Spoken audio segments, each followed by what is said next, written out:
Sabe a história que uma vez estava tendo uma entrevista, não sei se é real isso, mas para mim faz muito sentido. Diz que estava tendo uma coletiva lá com o Henry Ford. E aí o pessoal da imprensa às vezes faz, é que nem na época de Copa do Mundo, tem uns repórteres que ficam lá, digamos assim, cutucando, né, a pessoa. Aí deram uma cutucada nele, né? Como é que funciona o mecanismo de combustão desse novo motor aí que você está lançando? Perguntaram para o Henry Ford, né? Perguntaram uma coisa bem complexa. Aí ele, só um momentinho, chama aí o fulano aí.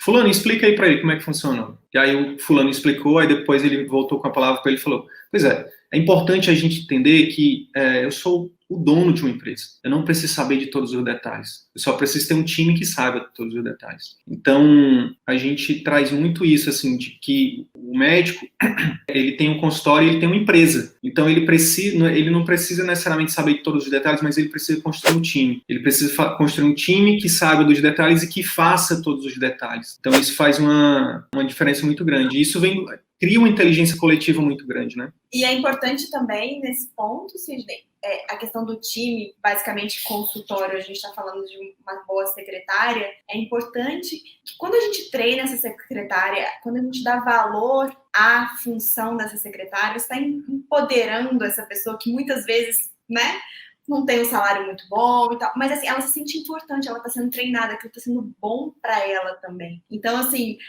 é fundamental que a nossa porta de entrada, que é a nossa secretária, que ela seja bem cuidada também por nós. E nem sempre esse cuidado é um aumento de salário. Cuidar de como ela...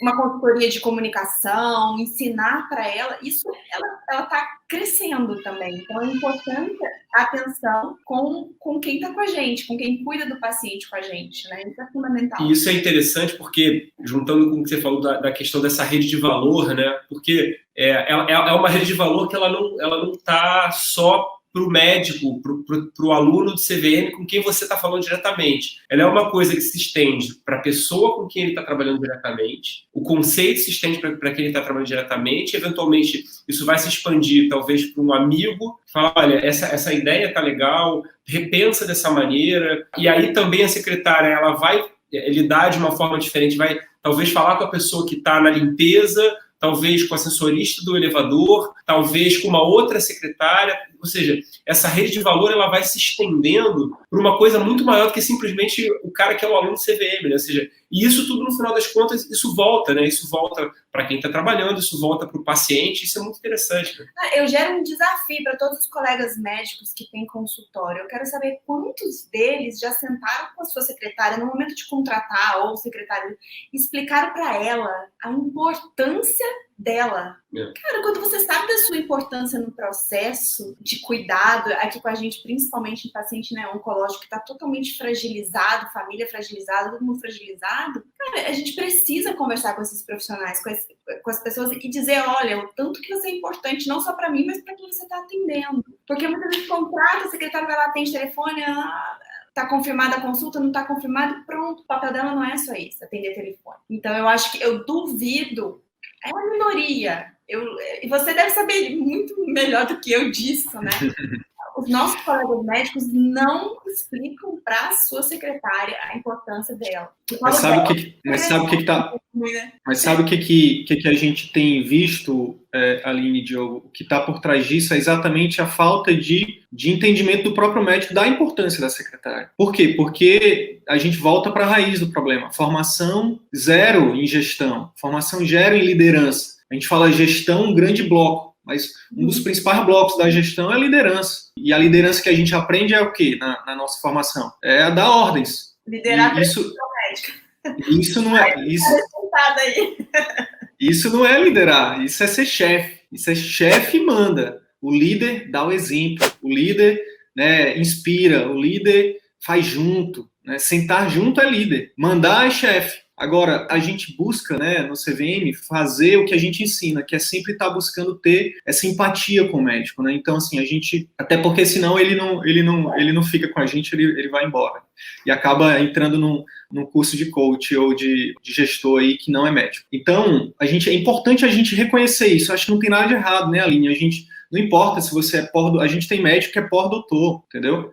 Aluno nosso que é pós-doutor, E a gente, para mim, uma das coisas assim, que mais me dá esperança, sabe, assim, no nosso projeto, na medicina, e que é possível é encontrar pessoas como vocês, por exemplo, que estão aqui num exercício de humildade, né? Pô, vocês, eu imagino que vocês já têm, enfim, vocês poderiam estar...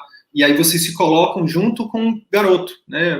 Se bem que o Diogo, vocês devem ter a mesma idade que eu, né? Eu pareço novinho, mas já estou chegando aí aos 40. Mas o que eu quero dizer... Eu sou a mais velha do pedaço.